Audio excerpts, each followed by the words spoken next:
understand the dollar store. I mean, there's some amazing things in there. Like, It's true. like how in the world? Like, I bought these really nice glass jars that I'm like, these are really nice. I was just in Joann's and I bought like the same jar for $8 that are here that are better. I don't understand. Anyway. I'm actually recording I right now. assumed you Yeah. were. I'm Adrienne Tilly. Oh man, you just mixed me up. We never start with you.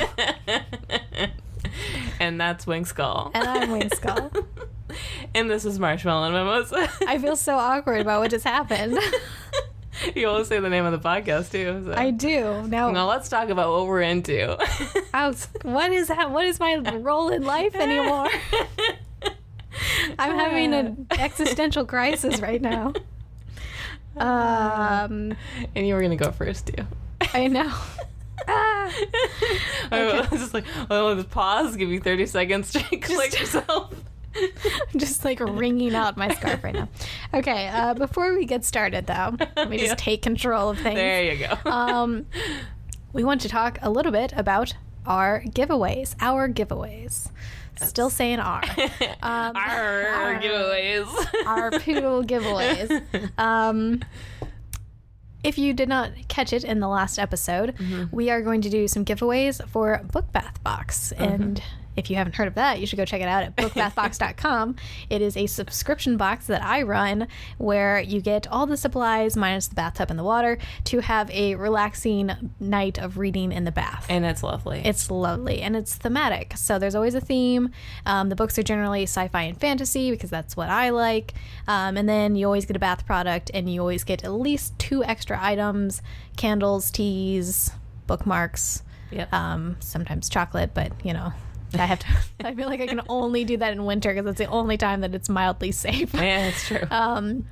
But yeah, so you get some goodies to just sort of go along with the theme and to match up with the book, and it's great fun. So the summer box just went out, and we have 2 boxes that we're going to be giving away to you lovely marshmallows. One of them is going to be given to someone who leaves us a review on iTunes. Yep. So please do that. iTunes reviews is it's a really great way for us to get a little bit of exposure on the podcast world. Yeah. In the podcast world. And so after you do that, email us at marshmallowandmimosa@gmail.com because we need to know how to connect a name with a username on iTunes. So. Exactly. Yeah. So yeah, do that. You can also enter the giveaway by becoming one of our patrons on Patreon. We have links to that in all of our various social medias and on our website, which is marshmallowandmimosa.com. And you can become a patron for as little as $2 per month. It gives you some really cool, fun stuff like early episodes and being able to partake in polls that are fancy and secret and only for patrons. And just topics for us to talk about, all that good stuff. Yeah. And the higher tiers will give you even more cool stuff like amazing videos and artwork. Yeah. By Adrienne, because Adrienne is just going to do all the work for this. And if you go on for $10 a month, once we reach 500 and you moonshot goals, we're going to start giving away people that are doing $10 more a month. I just said that, so sorry. Like a quarterly gift, basically, and that could be something like an enamel pin or like a bath bomb that is themed towards Winx's love for coffee or something. I don't know. Yeah. Just random. We have a ton of really fun ideas for that. So either way, it's going to be something that's nerdy or self-care involved. Yeah, it's going to be great. It is. If you are it is one day one day very soon. So if you are interested in getting the summer book bath box, definitely go and, like I said, give us that review on iTunes and or sign up on Patreon. You can actually do both. You could win twice if you're just like the luckiest person in the world. So yeah, definitely go do that. And given that intro, let's talk about what we're into. Yeah, and you're first. I'm first. Okay. So As I mentioned, Book Bath boxes just went out this last weekend, and yeah, I'm super excited and relieved. Yeah, I always get so stressed, even no matter how many times I do it. I think in 20 years, if the box is still going, I'll still be stressed every single time. Oh yeah. But it's been so great, and I've already seen actually quite a few unboxing videos already, and they've been just so fun to watch. It makes me so happy when people post pictures and reviews and stuff. And yeah, people seem generally pleased with the box, and yeah, totally. it makes me very happy. I just like this one especially. It was the 1 year anniversary box, so I just feel like I put my heart and soul into all of them, but this one was extra special. Like personal, yeah, it was extra special. I've also been reading a bit of the D&D handbook, the player's handbook, because this weekend is the first official meeting of or the first official day that we're playing in our like epic ladies online D&D group that we have formed through the magic of this podcast. So yeah, I've been going over that a little bit, and on top of that, the only other thing that I've really been consuming media wise is this amazing show called Pioneer Quest. Tell me about it. Yeah, let me. So it's a Canadian sort of like docu-series from, I think, the year 2000. And basically, they held this like gathering to find all of these people who were interested in living the pioneer life. So they wanted to get two couples, and these couples would go and live. They had to live on the like just terrible plains of Western Canada. It's like just horrendous. Like they got the worst of every kind of weather. And they had where no pioneers would go, because no, this is actually where people used to pioneer. Why? Yeah. Okay. And so they went out and they had to make like a little settlement as if they were pioneers in 1870s with cameras following them around. Yeah, but they they had like one camera guy, and they had a little like diary camera that they would like set up at night. But otherwise, like they had this wagon, like a covered wagon kind of thing that was just full of pots and pans and some supplies and the kind of things that pioneers might have. And then they're living in like a tent for the first 2 months while they're trying to build their log cabins. Is there all kind of drama going on? There is some drama because there's the two couples. So it's like these two couples living in one little tent for 2 months. Oof. Yeah. And that's all you can do. And actually, considering that, they got along amazingly well, I will say. Like, they had a few little times where I think, like, so it was one older couple and one younger couple. And the younger couple wanted a little bit more privacy and time to themselves. The older couple wanted to like hang out more, and so the young couple is just like, getting so over them and just wanting to have some time by themselves. We didn't come here to make friends. Right, yeah. We just want to pioneer. And it wasn't like a winner. It wasn't like the only one that survives. The last alive gets money. If they lasted the full year, both couples got $100,000 each. Or maybe it was $250. I don't know. It was some like a big amount, you know, like a huge amount of money. Yeah. But it was like, okay, well, I will say I ended up skipping a few parts because, I mean, this is accurate, I'm sure, but like they were like, let's have chicken for dinner. So they have the actual footage of them like murdering a chicken. Yeah. And that made me sad. Yeah. Luckily, I caught on to what was happening quick enough that I could not watch. Yeah. And I kept thinking, surely they won't actually show it. And even though I had moved to a different tab just in case, but then the sounds told me that so there were moments like that. Which, I mean, it's not like the pioneers could really be vegetarian or whatever. But that just, I didn't really like that being on film. But there were several moments where legit they would have died if they were settlers. Sure. Like there were moments where this one guy, he's kind of stoic and he never complains whenever he's not feeling well or whatever. But it got to this point where he started to complain that he felt as if there was an anvil on his chest, and he had to go to the ER for like a week. He was in ICU because he had this infection. And the doctor said if you were a settler and you lived out there and you hadn't come to the ER, you would have died in 2 days. Wow. And like there was one point where so they collected all this hay that they would have enough hay to feed the horses over the winter. Right. But it turns out that year had been really bad for growing hay, and so the nutrients in the hay were not high, and they weren't at the level that they should be, and so the horses were eating their fill but losing all this weight because they weren't getting all the nutrients. Despite the setup of the show, they had somebody bring in these giant bales of like nutrient infused special alfalfa hay bale things so the horses wouldn't die. Like there were all these cases like that. It was just I wonder if there's like certain knowledge that people had back then that is not, you don't know it now, like just like how to survive. But I mean, there was a lot more death and a lot more stuff going on, but like they had like roots and stuff that they went out and got the horses that just was common, not like, you know what I mean, like there's all this like well, and that was the thing, like I think they definitely came in at a disadvantage. Well, and like one thing, they had a really hard time with the crops because they'd never used a plow before, like a manual hook it up to the horse plow. Did they have a certain amount of knowledge going in? They specifically picked people who had knowledge of like carpentry so they could build the cabins and something about outdoorsy living, whatever.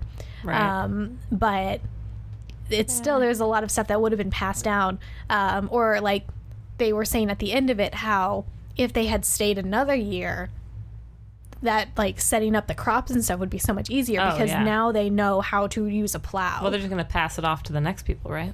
So they know how to use a plow, but that was never mind. Yeah, that's what I mean. So it's they would have already had some knowledge of how to use these contraptions before they got started. Yeah, so if you were like an actual pioneer, you would have been doing that since you were like 8 years old out in the fields, right? And like right, yeah, exactly. So stuff like that. But on top of it, they had record rain, like more rain than they'd had in 100 years. Of course. So the plants that they did plant, most of them just like rotted because it was just covered in water.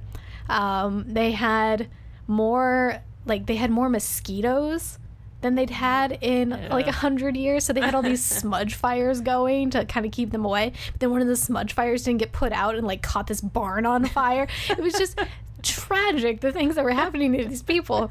And then they had the coldest winter in 120 years. I mean, isn't 100 years, it's all one... Oh, well, I guess it was like 1917. But I'm going to go, hey, maybe that's accurate to the time frame that people were actually pioneering. I mean, maybe, because it was actually... I mean, it was 100... I mean, the show was filmed in the year 2000, so it was 100 years ago was actually a lot closer to those times. But anyway, the point is, it was really fascinating, and it made me realize that it was very lucky I was born in this time of civilization, because I'm pretty sure I would have died like at age 5. Like I don't know how humanity has made it to this point, honestly. It was tough. Honestly. Yeah. Anyway, that's all of my stuff. Yeah. Me. I forgot I was going to mention there's an awesome new trailer out for a movie. I don't know if you've seen it. It's a new Guillermo del Toro movie. I can speak. He did Pan's Labyrinth and whatnot. Yeah. It's called The Shape of Water. I have not heard of this. And you should look it up because it looks amazing. I'll have to do that. It's kind of like a Creature from the Black Lagoon. Like there's this like mute woman that works at this, like does the cleaning at this like army base, basically. It's really like high, like top secret. And there's like this creature that like they have locked up in there, and they like basically like fall in love. And she was like, it looks great. It looks super great. Actually, this made me remember there was one other thing I wanted to mention. Of course, back to Winx. I have to get take punished control. for like Started trying to do anything in the beginning. No, go on. I did this for you, though, because the other night I actually had this moment where I thought, I'm going to actually watch a true crime show, and then I can talk about it with Adrienne. Wow. Yeah. I mean, I like true crime. I just haven't watched it in a while. Yeah. And I ran out of Pioneer Quest, so what was I to do? But I don't know why I decided to turn this on and like watch it as I was going, like as I'm getting ready for bed. And it was pretty late. It was like 1 a.m. And I'm just laying there watching this. Out? Oh, yeah, I started getting so just What's it about? It's a series called, I think, Deadly Women or Dangerous Women or something like that. It's just basically about these ladies who just have enough finally, and then they snap and start murdering people. I don't even remember the details. I wasn't even fully paying attention at one point because I was just starting to get sleepy, and then I start hearing these random descriptions of the murder that's taking place, and I was just realizing that this is probably not ideal to drift off to sleep to. I have certainly done that before, but that's just me. Yeah. I don't get nightmares and stuff, though, so it doesn't bother me. I don't normally, and I didn't, but I enjoy the being creeped out too, so, you know. I mean, that's fair, but I tried. Yeah. And I'll go back eventually. Yeah. Cole and I were watching a documentary series called The Keepers, but I was like, should I talk about that? And I'm like, it's really sad and disturbing. And it's like, it's about this like nun that gets killed in the 60s, and like a lot of like true crime people are talking about it, but it's like, it goes into that whole, like, there was a movie called Spotlight that was like all about the Catholic Church and like the child abuse going on, and it's like tied into that, so it's like really dark and really some dark stuff. Some real dark stuff. Yeah. But they did an amazing job with the pacing of the documentary. Like every episode like leaves you with this like one or two last sentences that gives you chills, and you're like, what happens next? Like, oh my God. Like, they just, like, the way they, like, lay it out, they just perfectly unfolded it. I don't know if they, like, just did, like, a big diagram of the perfect way to do that story, but it's, yeah. But so, if you're not too disturbed by that kind of subject matter, then it's interesting. Wow. Spotlight is an amazing movie about that, and I really like that one. Anyway, I wasn't actually going to talk about that. I was going to talk about the shape of water. The other thing I was just going to talk about, and this segues into one of our first topic, was I started a new morning routine, which sounds very like, oh, here's my new morning routine or whatever. No, this is great. It's super adult. I've been trying to get up a little bit earlier, but it's not really working that well. But it's working itself out, so I'm not getting in late to work or anything. But it's I started doing this neck and shoulder yoga, which is like just a 20-minute video, and it's all just like stretching out your upper shoulders and stuff and your neck. And that has helped my, like, I like basically constant pain in my neck all the time. And this has like gotten rid of majority of it. That's awesome. Yeah. And it's like just so, it feels so good because I'm at a desk all day. And then I come home and I'm like, but I have to do art now because that's how I do things. And so it's like just a constant like computer work. Right. And so that's been helping so much. So I'm like, the thing I treat myself to way too much is cold brew. And it's a very hipster thing to drink, but it has like 70% less acid in it. Yeah, so it's good. It's really good, and it's not as bitter. I don't like bitter things. So it's like everything I like about coffee, and like it doesn't upset my stomach at all, which is nice. So I get like a thing of cold brew, and then I like doing some stretching, and then I'm like listening to a podcast, and it's just so satisfying and like so calm. And I feel relaxed just hearing you describe this. So nice. That sounds so. I forever want morning time to work out. I have such a hard time with it because I stay up too late. But I can't rush myself in the morning. I feel really like out of sorts all day. Yeah, and the days where you get proper time to wake up and just have that moment or two in the morning to yourself to just do something good for you and sort of self-care. Yeah. The difference that it can make in your mood and productivity for the entire day is dramatic. Yeah. And it's not working out necessarily. I'm really bad at actually working out first thing because I feel like I'm going to throw up. Yoga totally counts, though. Yeah, but this is like, I feel like it is strengthening my neck and stuff a little bit, which I think I really needed. Mm-hmm. I just like wouldn't do anything for my neck and shoulders, and I think you should do some. If you do computer work, you wanna stretch out your back and stuff. So yeah, that's been helping a lot. Yeah, it's nice calm moment in the day. That is totally legit. Yeah. I was going to take this point to perfectly segue into our first topic, but instead I'm going to awkwardly segue. I'm going to awkwardly tangent Perfect. to an unrelated thing. Yes. But just talking about things that we might do because we're in front of a screen all day. Uh-huh. So I have been going to the eye doctor a little bit lately because it was time for me to you get have different glasses on. Don't you? Yeah, I do actually. These are I'm really tired right now, and I've been like, I was filling up my water bottle, and I just like had it at the sink, and then I like blinked, and like water was like dripping out of my water bottle over my hand. I'm like, you fell. Wow. Basically, Adrienne fell asleep standing up trying to fill a water bottle, as she's declaring that I don't feel that sleepy. And I had to edit this one, so let's see how that goes. I'm not like I'm editing it tonight, but I'm just gonna see how I sound. Like I'm just gonna be like, woo. Okay. Actually, I was gonna edit this one because you edited Never mind. several in a row. Yeah, so, never mind. So you're off the hook. Okay. But I'll let you know. Like slurring words and like I'll be sure to send you messages telling you how ridiculous you sound. I just won't listen to this one. I'll be perfect. Anywho, something about screens, front screens all yes. day. So I wanted to get my eyes checked, and I wanted to get a new set of lenses put into my frames because I really like the frames that I've had. They're kind of cat eye. Anyone who has watched my YouTube channel probably go has watch seen it. Yeah, go watch it. It's great, and then you can see my glasses, but also then you can watch my videos. Check out our glasses, guys. Yeah. And Patreon. Let's just plug everything right now. Okay, stop. Okay. So luckily I had a spare pair because my beautiful cat eye frames have been in the shop, so to speak, for quite a while.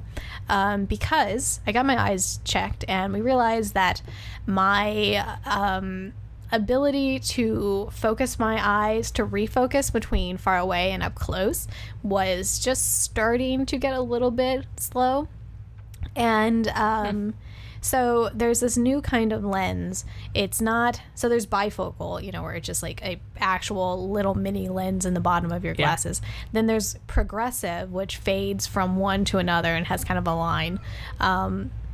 That was Moses making a really, really sad. Mosa is really sad. We're going to get a little bit of Mosa on this one. She wants to play with the strings so badly. Anyway. So there's the progressive that fades from one prescription to another. Then there is a new kind, and I forget what it's called. I forget. Anyway, but it's like the step before progressive. So it does fade from one prescription to another, but in a very small way. Mm-hmm. So it's supposed to make it easier for your eyes if you are nearsighted to like have to refocus less because you're not looking through as strong of a prescription for a far away kind of thing. So I feel I need to go to the eye doctor. I wonder if they would recommend that. Yeah, and I really like my eye doctor. Like she's really great at explaining things and not pushy about whatever, and trying new things. I legitimately would like to try these. And I was excited they were putting them in. And then when I went to pick them up, the person came out from the back and kind of had this look on her face like, this isn't good. Oh, no. And so I kind of gave her a look like, what's up? What's shaking? And she's like, so the way that they mark these lenses is different than the way that they mark like every other lens, apparently. So she didn't feel confident. She didn't feel confident that she'd actually cut them correctly. And I put them on, and I could for sure see better when I put them on. I could see better far away. So I thought like, oh no, this must be right. I can see this building now, I can see more than 3 feet in front of me. I can see clearly. I'm sure you started singing that, I right? did. I just busted into that. And so I was like, I'm sure this is fine. And then as I was leaving, she asked me if I would come back the next day just to be sure. So I thought, okay, whatever. It's right by my work. And as I'm walking around downtown, I start to feel a little nauseous looking out of these glasses. Oh, yeah. That happens to me.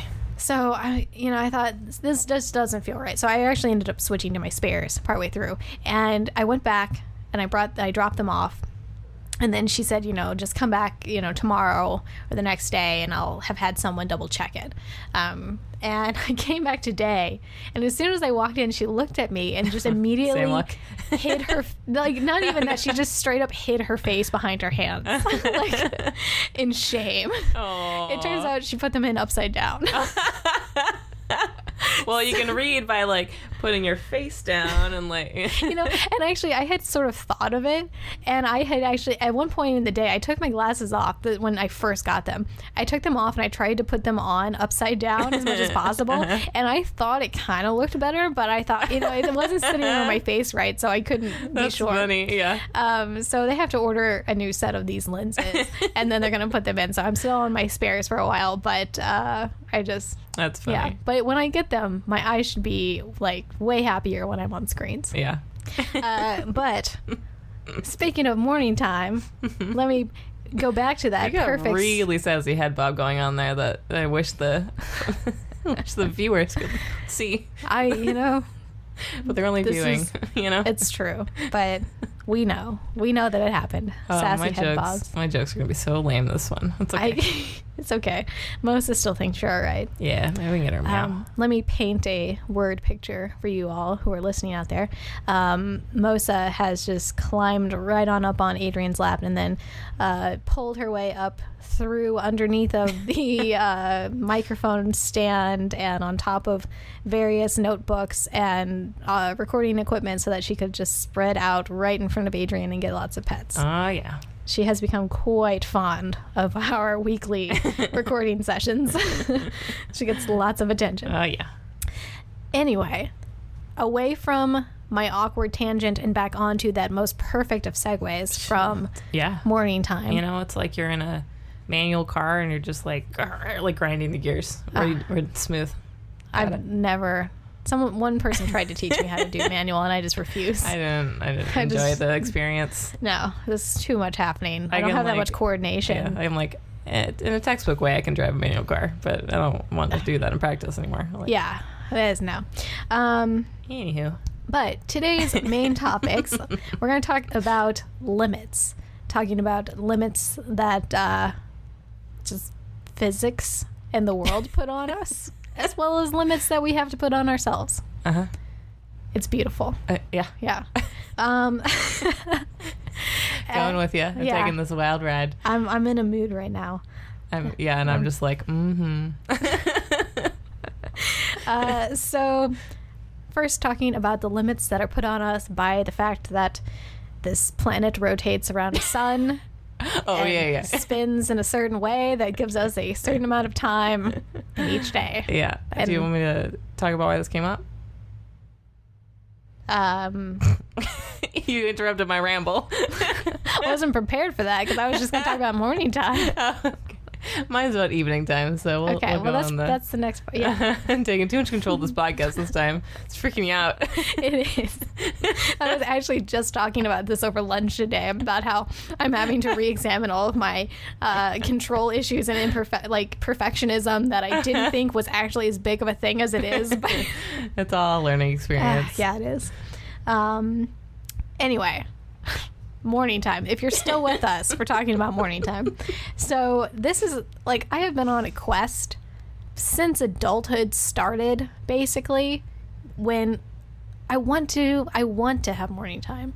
It seems so nice in theory. Mm-hmm. I'd love it. There have been several times where I have successfully gotten up early, had this nice slow wake up chill time with coffee, getting a few things done for me, and it's great. But waking up is so hard. Do you rush out the door? Most of the time I do, because I just keep snoozing until I have like 20 minutes. I snooze my alarm for 45 minutes. See, I will sometimes, I'm the worst at this. Mm-hmm. I will sometimes set my alarm early and then I will snooze it for like 2 hours. Mine's never been that long. Without even realizing it. I've definitely ended up holding my phone and then I'm like involuntarily pressing it or something. Yeah, see, I do that. But then so the logical next step is, get an alarm clock that you can set and put across the room. I do that, but I get up and I go turn it off, and then I'm basically so close to sleep still, I will just saunter back and lay in bed and fall back asleep and not realize it. So I have to set all these backup alarms, so it's just this nonstop thing. What's your natural wake up time? What does that mean? You don't have a natural wake up time? No.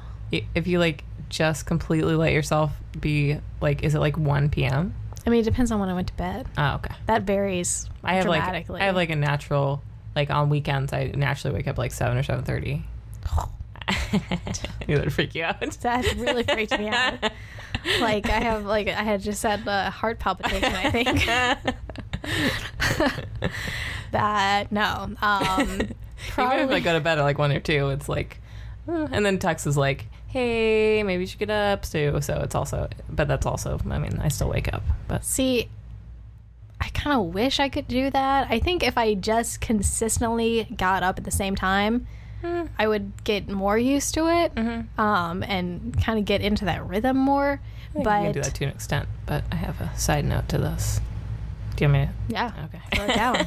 I read this really good book. I still have it for some reason. But it's like about biorhythms, basically, and about it's like how your life has all these different rhythms to it. And one of the main ones they talk about is that there's arcs and I just like combined two words. There's larks and owls. And it's just like people are naturally more of a lark or naturally more of an owl. And so I'm more of a lark. I get up early in the day, and that's when I have like my peak creativity, and like when is like 9 a.m. to 11 a.m.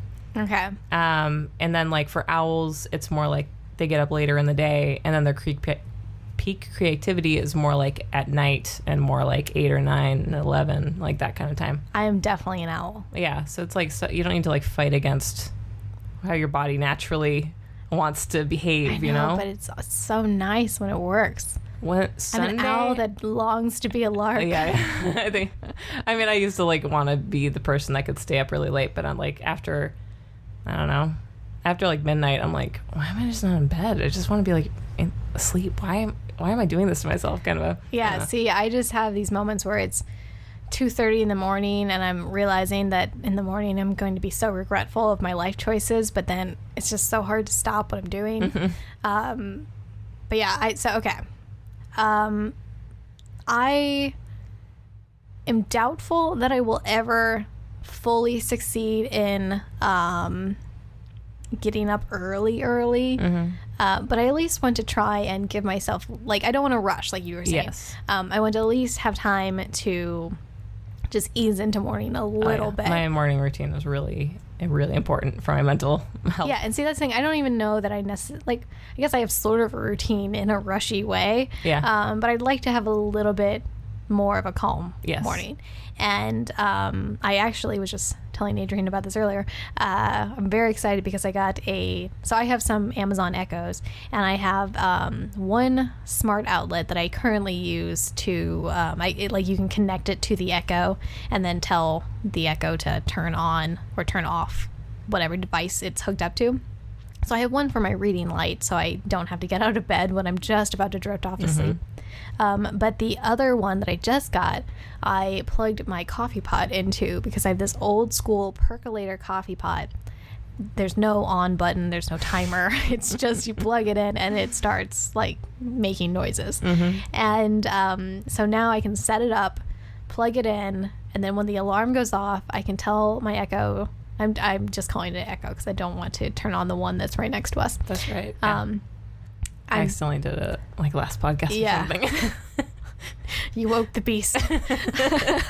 So I can tell the Echo to start the coffee and then have that Folgers commercial style wake up time where I just smell this beautiful aroma and it just like eases me into consciousness, and it's so nice. Yeah. And as a bonus, if I have that panic moment after leaving the house that what if I left the coffee pot turned on, I can just from my phone make sure it's turned off. Yeah.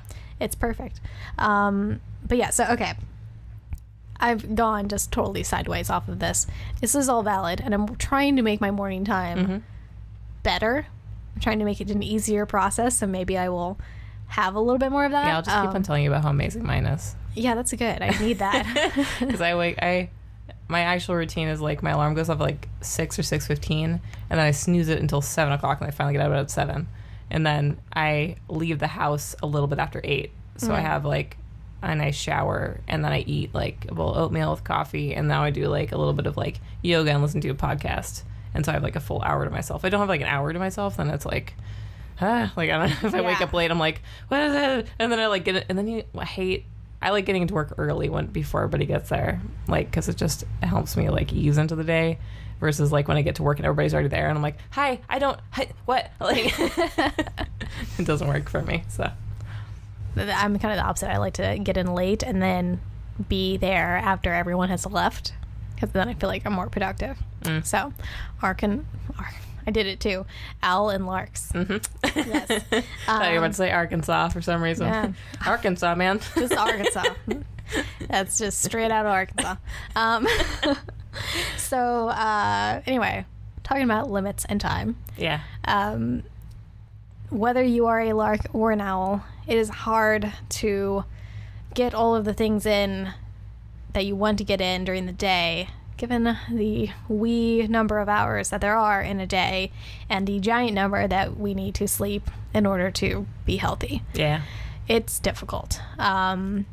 So one of the things that I've been wanting to work on, and I actually made this declaration a while back, and I'm just forcing myself to stick to it. Your pen is making a lot of noise. Oh, is it? I'm sorry. I hear.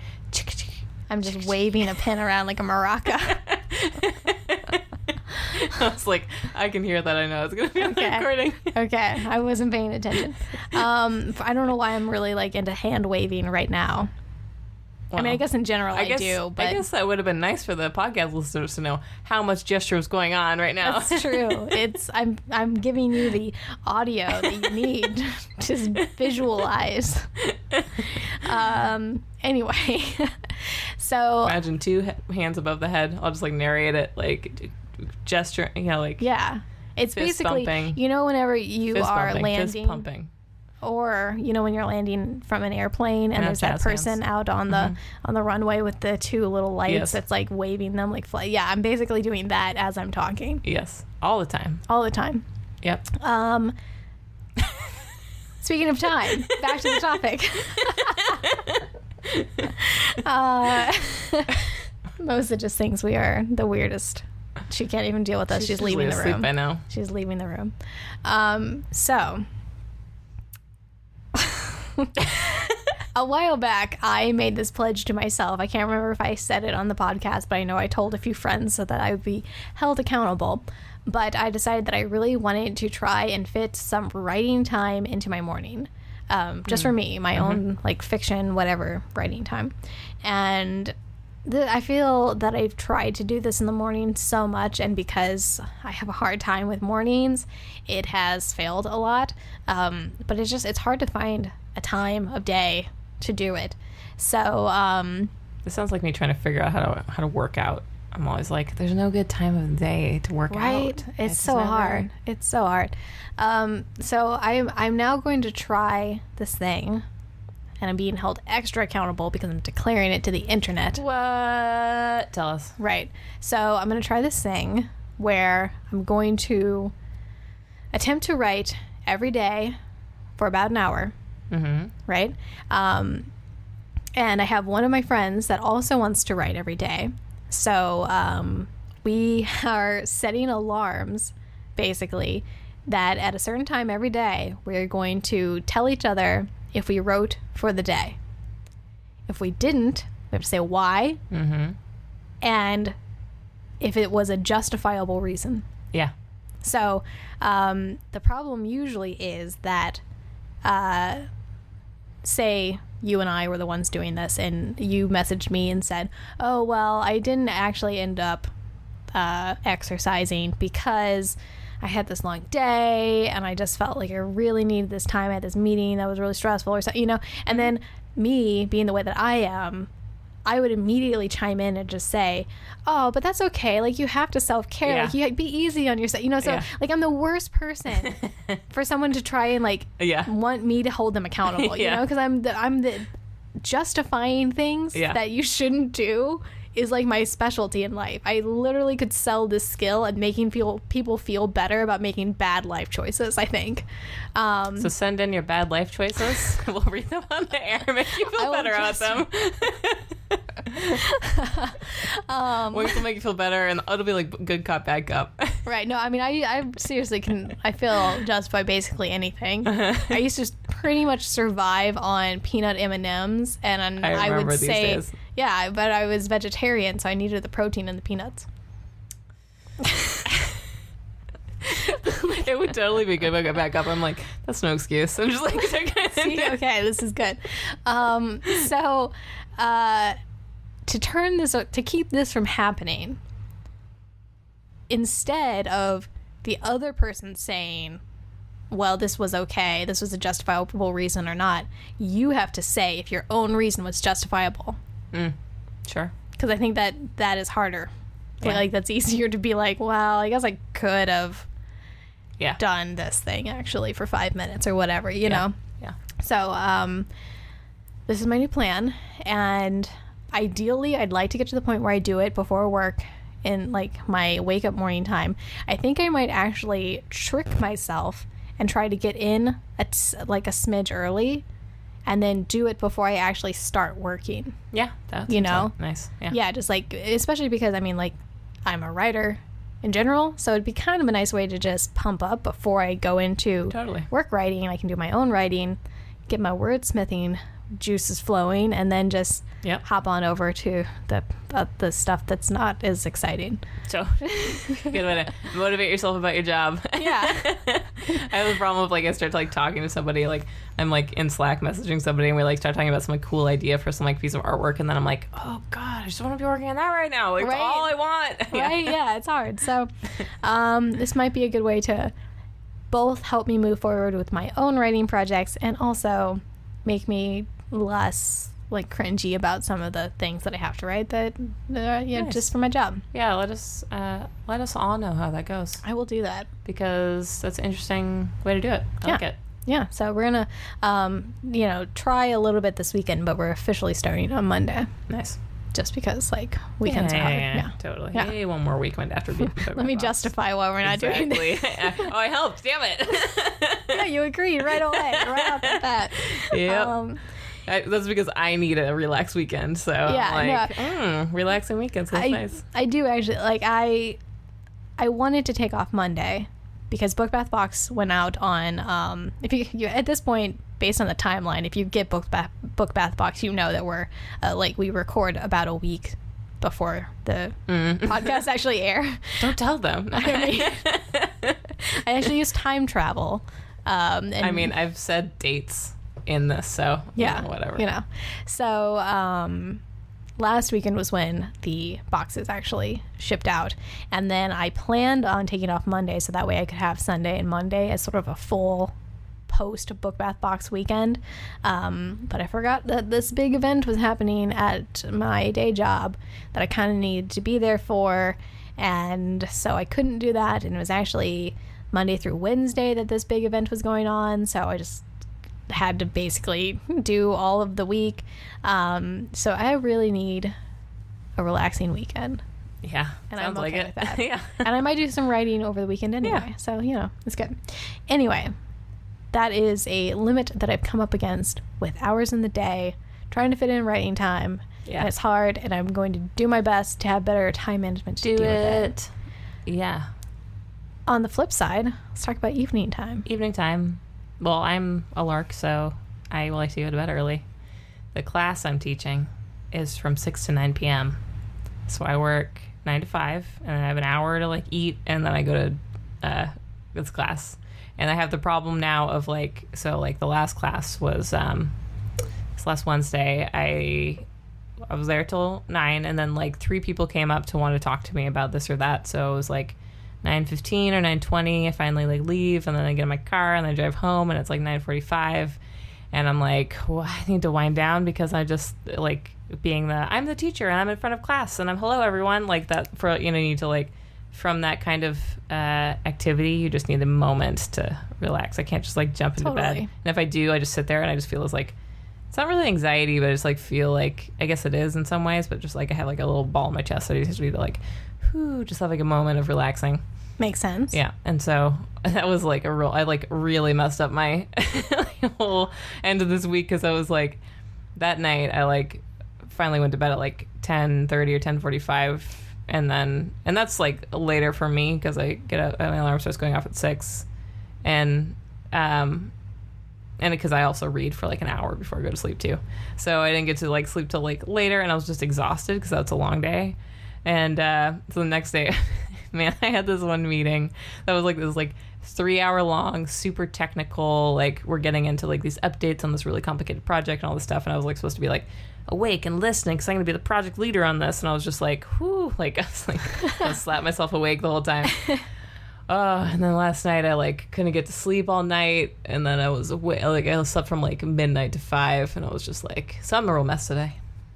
I mean, I'm sure it's making for an entertaining podcast. Hopefully. Anyway, I don't know about, so I don't really know how to address that, because it's going to be like, I think it's just I'm going to be particularly tired on Thursdays. I think that's from now fair. until the end of class. One thing that I have actually been sort of working on, well, I guess this kind of goes into the other part of what we wanted to talk about with limits, and just the idea of finding your own limits personally with projects and such. Yeah. But I feel like this comes up here and there. I kind of go through waves where I reach a point with projects where I start to be concerned on how much energy and time I put into my projects and how little I have left for myself.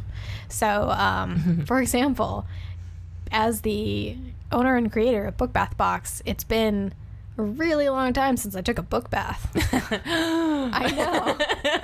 I have all of these books. I have all of these bath bombs. I mean, I do have a lot of books, but I have all of these bath bombs that are just piling up that I keep meaning to use, and that I just haven't because I don't have the time. Because when I take a book bath, it's like at least an hour. Yeah. You know, it's a good, sometimes it's 2 hours or 3 hours. I've taken 3 hours. I have actually taken a 3-hour book bath because it was really solid and I was really into the book and my bath water was staying warm. So there you go. Yeah. And I brought like 2 drinks in with me. So I was just set on everything.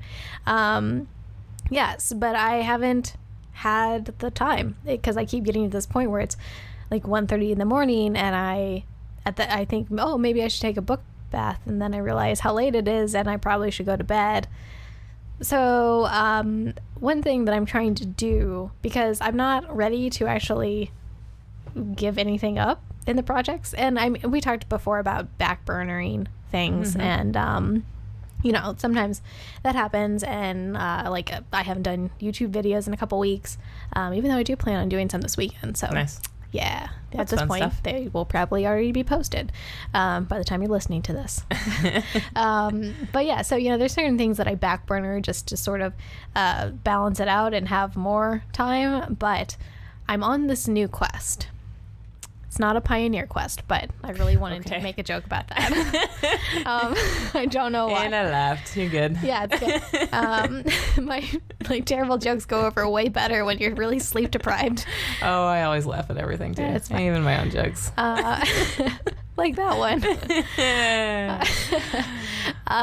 So I'm on this quest to find self-care minutes, is what I'm calling it, which is basically what it sounds like 1 to 10 minutes, something that I can do that is just for me, that's very self-care oriented, that can, you know, that I don't need to wait until there's time for a full book bath. I can actually just take this moment and do a 2-minute meditation, or like stand up and stretch, or take a 15-minute nap. That kind of goes past the time allotment that I just declared, but you know what I mean? Yeah.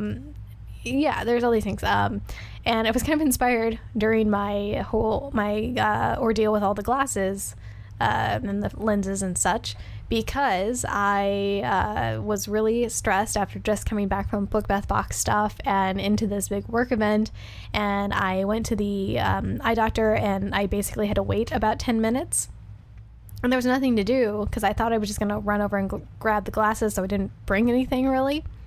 So I just sat there, like just by myself with quiet for about 10 minutes. And I felt so much better. Like, I felt so much better. Yep. This just forced quiet time. Yeah. So yeah, and I feel like there's probably a lot of little things I could do besides like meditating and just sitting and whatever. Like, I feel like this is an area that I want to explore more and utilize more so that I can continue going with the amount of projects that I have, and not like crash. Yeah. Yeah. Yeah. It reminds me of this TED Talk that my friend just sent me, which I can't really talk about that well because she uses the F word a lot, because it's like having like only so much amount of F's you can give like in your life. Yeah. And having like a piggy bank of like F bucks and stuff. And so it's like, how many like of the things that you care about, how much of these do you want to like spend your time, energy, and money on? And so she was explaining it like, which I really liked. It was like, if you care about Game of Thrones, that's fine. You want to put your time and your energy into watching it on Sunday night. That's like, you know, it's like, that's what you want to do. That's great. Yeah. Somebody like a friend of yours that you like, you know, like asks you to go to like a barbecue on Sunday, but you don't even know anybody. You don't really feel like it's like, so you can like, and you don't want to spend your time and energy or your money to like go towards that barbecue. If you just like, you go, you know what? I don't have the like the F bucks to spend on that. I want to spend them on the thing I want to be doing on that Sunday. And it's like an easy way to be like, well, maybe I would be an asshole if I was like that. And it's like, if you like know what you want and what you're aiming for in your life, and you just like up front say, nope, can't make it, you're not an asshole. You've like, you're fine. You've like, No, and so it was just like a nice like perspective I liked. Yeah. You know, like, sometimes you have a lot that you can give. Yeah. Sometimes you don't have many. And you have to, like, pay attention to that. Yep. And, like, where they're going and the allotment and stuff. I actually, I have a basic, like, tenet of life that I try to follow. Yeah. Sometimes I think of it as chaotic good alignment, IRL. Mm-hmm. Sometimes I call it what would Mike do? Because a lot of it is inspired by my friend Mike, who I talk about on occasions here. Mike has this attitude that is just really amazing, because whenever he just does this in the most perfect way, which I think like your story is a great example of. You know, you're going to feel like a jerk maybe if you say, no, I can't go. Useless guilt. It's pointless. Where, you know, so when Mike does something, he just sees what he sees as right and what he sees as wrong, what he sees as something that doesn't really matter. Like, it's not a big deal if you can't join this otherwise, like, this, you know, barbecue or whatever, you know? Yeah. Like, you can see these people other times. They're not actually going to be super offended. And if they are, that's kind of like its own weird issue that you might want to look into. Yeah. So he has no hesitation in it. So one of my favorite examples, he used to work at Amazon, and the CEO of Amazon, Bezos, whatever, however you say that, I mean, he's the head of Amazon. Okay, so do you remember when that New York Times article came out? Yes. Yeah. Basically, this New York Times article came out talking about how terrible Amazon is to their employees. And it's really a terrible environment to work in. You make a ton of money, but it's so stressful, and there's so many huge expectations put on you. And Bezos sent out this email to everybody saying, like, oh, don't look at that. Don't look at the guy behind the curtain. Don't mind that. It's fine. And Mike just immediately sent him a reply saying, like, that's total crap. Wow, nice. Like, what are you even talking about? This is obviously an actual issue. Don't try to sweep it under the rug.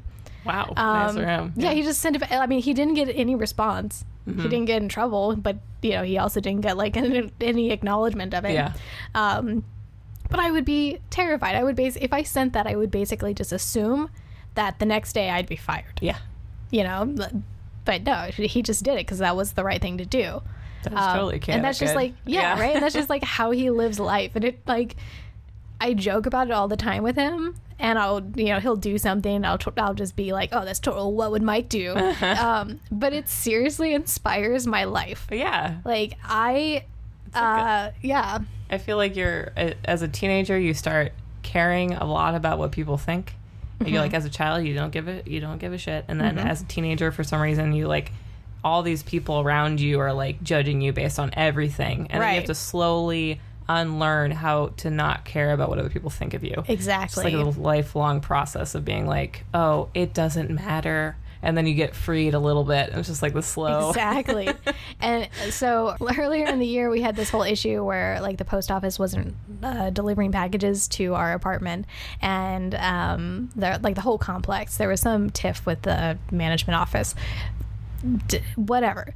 They didn't tell us, like, they weren't leaving slips in our boxes saying you have packages waiting for you. They just weren't saying anything, and we're just holding our packages. So I had about 20 packages at the post office, and mind you, I was just getting ready to send out the boxes, book bath box boxes, and I was waiting on the last few things. So I'm beyond stressed, trying to figure out where they are. And when I find out what's actually happening and that they didn't tell us, I went down there, and I was at this point where I was so delirious from not sleeping enough and like trying to get the boxes done. That's your best. I know, right? Oh, I know. And like I was just so... I had no energy left to care at all what people thought of me. Yeah. So I just laid into them. And I mean, I wasn't being over the top, but I was just saying... it's hard to imagine you being actually mean or anything. No, yeah. I was just, pointing out how messed up this is. And, I don't, like, if you have an issue with if you cannot actually give us our packages... Yeah. Cool. Let us know. Yeah. Maybe. Crazy idea. You don't know if there's like medication in there or exactly. something. Like there could be something really important. Yeah. I mean, I had business stuff waiting, and so, I pointed this out, and then the person had nothing to say, and acknowledged my point actually. Ever since then, when I go, because it's still going, I still have to go to the actual post office to get my packages. When I go in there, they treat me like royalty. They do not want to upset me. They told us that we can go to this random side door to pick up our packages. We never have to wait in line. We just go ring the bell. Nice. It has totally worked out. Yeah. It's been great. I don't know how we got to this point of... Okay. What else do we have to talk about? I mean, well, do you have anything else to talk about with pushing yourself to find your own limits? Because I feel like you didn't really talk about that. Yeah. Yeah. So. I mean, I'm doing it right now in my life. But I... like right this second? Reaching your limit with this whole thing. Stuff, but yeah. I mean, I felt like I really did that the last year and a half of my life. I was volunteering at this place to get ahead, and then I was like pushing my own like career goals and like trying to find a new job and just like all this stuff that I was like pushing and pushing and pushing. Yeah, I forgot you were volunteering for quite a while. Oh yeah. Yeah. It's been like a year and a half I've been volunteering with this place. I mean, you were volunteering with the Humane Society too. I was for a little bit, but it was too much for me. That's a lot of things. Yeah, there was like this. They do this like kennel buddies thing where you like sit in front and you can like go up and just cuddle with the dogs because it like makes them feel better. Like it's like actually like just having human contact. And there was this one dog, and it was I went in and he was shaking really hard, and I went in there and like not even 10 minutes later he was sprawled across my lap asleep.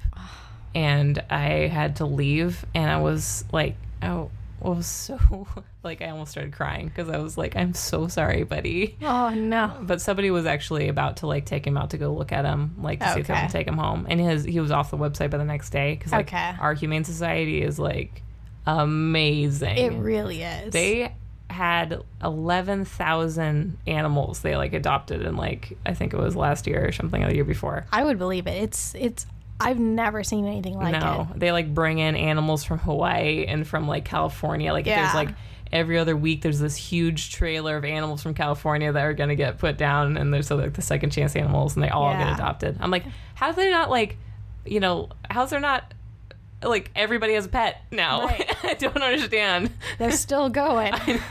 It's amazing. It was a little bit too hectic, though. It was like really high intense. Like I should go and volunteer in the cat area because it's not as crazy. But the dog area is just like high intensity, and I don't have as much experience with dogs anymore. So it's like, you know, get them out of the cage, go down this pathway, don't let anybody, the visitors, touch them. Like, you know, because it has to be like supervised, and it's like they have to be a bus length apart from each other. Like, call as you're going down the pathway. I'm just like, that's too much for me after work. God. It's like Master Chef, like in the kitchen with Gordon Ramsay, freaking out. Yeah, and so I mean, you're like, you can just do kennel buddies where you just go in and you pet them, but they really need dog walkers, and that was the stressful part. And so it was like, I mean, that makes sense. Yeah, but you do have just a lot of other things going on. Yes, but now I find like the reason I wanted to talk about pushing your limits. See, this is why it's going to take so long. Is like, and then I'll wrap it up in 30 seconds. Watch, but is that I didn't know I could do all those things. I didn't know I could until I did it,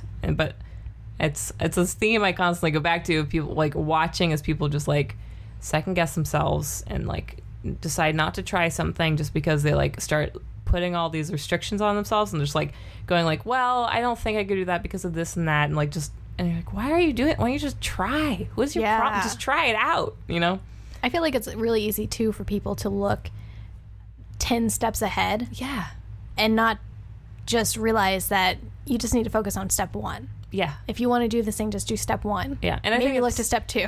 Yeah. And I think people are like Cole's never like, he kind of like looks at the forest and sometimes just like freaks himself out. And I'm like, whoa, well, step 1 is just like, you know, it's super simple. Like, let's just do step 1 together. And I kind of like, and it gets them like going. But it's like, yeah, it's. Yeah, for sure. So. Because, yeah, I mean, looking back to, I don't know, like a few years ago, like just like 2 or 3 years ago, I did so little. Right. Same here. Like, I don't even know what I did. I literally don't know what I did with all of my time. I know. I feel the same way. Like, I guess there was a period of time where World of Warcraft was basically what I did with my time. But yeah, I feel like I mean, I spent basically all of my time reading and playing video games, which on one hand sounds amazing now, but also. But don't you feel more fulfilled, though? Exactly. Yeah, I feel like I'm making the most of my life. Yeah. Which is... You only have one. You only have... Exactly. You know, it's like, why would you not be trying things? Why would you not be... Exactly. You can always back out of something. Yeah, exactly. I mean, I guess maybe if you're like, I'm going to go climb Mount Everest, like, yeah, there could be some life or death, like, point. But I mean... You know what I mean? But it's like... That, I would say, is step, like... 50. Yeah. You know? Start climbing mountains first. Or start like learning how to do it. Go to your local rock wall gym. Right. Exactly. I would say that's step 1. Yeah, totally. You know, and then eventually maybe you'll be like that guy who can just like scale totally flat walls with like no equipment, you know? Yeah. It's like us starting this podcast being like, yep, starting next week. Let's just do it. Yeah. Who cares? It's just like, why not give it a try? Exactly. And we're just moving along at our pace. People just do it. Just try something. I mean, and I feel like that's how Book Bath Box is. Like, it gets a little bit overwhelming sometimes. And I know that I will have to address certain things as it continues to grow, but I can't sit around and freak out about the things that I'll have to address. Yeah. You know, when, like, another, like, 300 subscribers from now. Yeah. It does no good. It just takes up time that I could be spending on something else. Yeah, I had a point I was going to make, but 2 points came into my head, another one got shoved out. But I had some good, I remember what it was. I always think of like this is very advice that everybody gives, but like I always think of the worst case scenario if you're like, you know, and it's like, and it runs into some advice that one of our past bosses would give me sometimes when I'd be like stressing out about something stupid, and she'd sit me down and like, are any kittens gonna die? And I'm like, no. Yep. And just like, it was like such a good way for me to put all the stupid stuff I'm worrying about in perspective. And I was like, yeah, it really doesn't matter if I didn't finish this on time or whatever. It doesn't matter. Right. What am I, you know? Like, very few things are like life and death. Like, if you're a doctor in ER, sure. But you also been trained for years, and it was starting with taking medical school classes or whatever. Exactly. You know, it's like, I mean, and yeah, when things go wrong, it's really easy to freak out about it. Yeah. But yeah, I mean, I've had plenty of things go completely off the rails in my projects, and I expect there to be this huge backlash, but there never is. No. So people are very understanding. Exactly. I feel like I infuriate Cole sometimes because I'm super laid back about literally everything. Like, we're like, have plans, we're going out for the day, and something goes wrong, and he gets kind of like upset about it, and I'm just like, whatever. See, it doesn't matter. I don't, in a like reversed way, that's how Jess and I are, because we will go somewhere and it will have this whole like day planned, and then something will go according to plan, and I immediately feel anxious. And I'm just like, what are we gonna do? This was the plan. This is like not how the plan is gonna go. So one example, for my birthday, we both went and got piercings, and I wanted to get this hoop in like the upper part of my ear, and she wanted to get her nose pierced. We both wanted hoops, but the person, the like piercing artist, said that they don't actually typically do hoops originally. They'll do a stud, and then eventually you can like change it out. And I already had one hoop, and this was going to just be like a second one. And I was actually I had it on one ear, and I was going to get the other ear pierced with it. And the idea of having the stud instead of the hoop and having that weird like off balance thing made me feel so stressed. I just started like cringing. I'm like, I don't know what to do. Oh, I don't know, goodness. like, how do I deal with this? Like, is this I don't know if I can go through with this now. And meanwhile, Jess is just like, okay, that's fine. Let's just do the stud. No, I'll just change it out later. Like, it's no big deal. Yeah, right. That's how I am. Yeah. I'm just in my head like panicking. She's like off, like already picking out which stud she's got. So, like, she just rolls with the punches. Yes, rolling with it. I am trying so hard to like emulate that way of thinking and to just realize. I mean, actually, luckily the artist kind of saw my internal freak out and also saw the other hoop that I had, and so she took pity on me and allowed me to have the hoop piercing, since I had clearly already gotten one and let it heal properly. So I was very thankful, but like, it wasn't worth the amount of stress that I put on it. It's useless. So this is definitely something that I want to work on.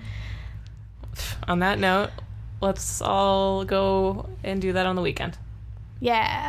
Not that it's probably the weekend when you're listening to this, because it's probably Wednesday. It's Wednesday, but you're gearing up for it. Yeah. Or it's Tuesday because you're an awesome person supporting our Patreon. That's right. You get it a day earlier.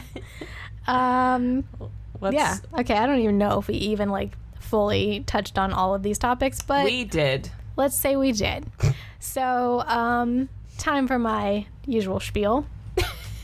We would love it if you guys would leave us a rating and review on iTunes. As mentioned earlier, that will actually enter you for a giveaway, which makes it extra enticing, right? If you are listening / watching on YouTube, you can hit the subscribe button and the like button and leave us a nice comment. We would love that. And also thank you to the people who have been leaving comments, because those are so fun. We get such a kick out of that. And people who have been tweeting at us, it's been really great. Speaking of Twitter, you can follow us and tweet at us at Marshmallow Mimosa. You can also find us on Instagram at Marshmallow and Mimosa. marshmallowandmimosa.com, marshmallowandmimosa@gmail, all the things.